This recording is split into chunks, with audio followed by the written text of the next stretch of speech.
Okay, here we are. Step number 4. Can you observe? Yeah. So it's puffed up a little bit, a bit more together. Now at this point, we are no longer using water, we're using flour. So I take a handful of plain flour and, can you see this? Sprinkle it around the top and around the edges to absorb the water that's around the side.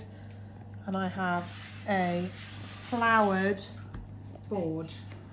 Yeah. I use my shoe scraper to do the same thing again. Loosen it off the sides. Then you pour it out and then try and scrape it out with the shoe. I'm scraping it all out.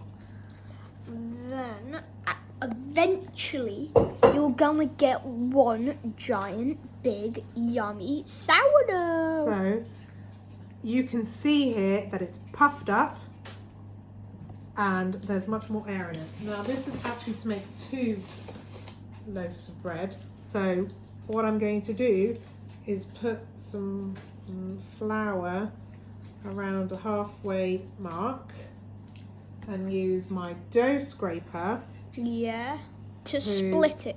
Split it. Good word.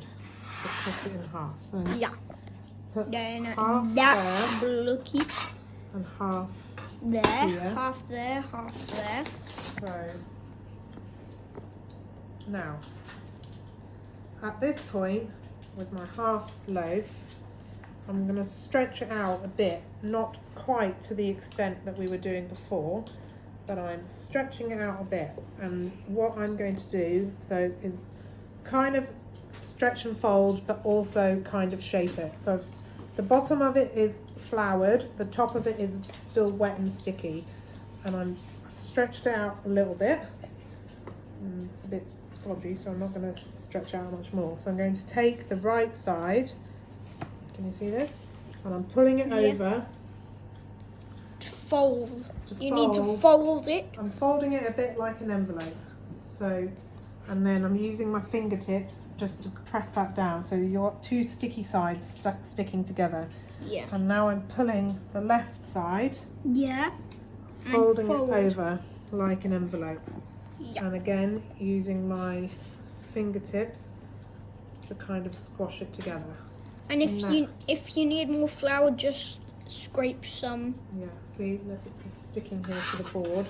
So the scraper helps you get it off without making a big mess. So now I'm taking the bottom and kind of pulling it and dragging it across my wooden board, because that, I think, helps to create surface tension. So I'm folding that over. It's a bit sticky. So I'm prodding it, stick it together. Now I'm taking the top of it and I'm going to drag it on the board again and fold and roll it over. Oh yeah, so to make kind like of have a sourdough shape. Slightly sourdough shape. Now this part I kind of wing, but this is the shaping part. So with my messy fingertips and or the scraper, you basically try and shape it into a ball. Like a brain type shape. You've got to, basically you're kind of tucking in all the wet bits. Yeah. And all the folds and everything on the bottom, you're tucking everything in. So you use your fingertips. You don't have to be too delicate with this. It can take a bit more, rough and tumble than you think. So you shape it, just keep making it into a ball type shape, and then just put it on the edge of your board. Now I'm going to do that again. So here's some more flour with another loaf. Can I touch? Yeah, no, you can't.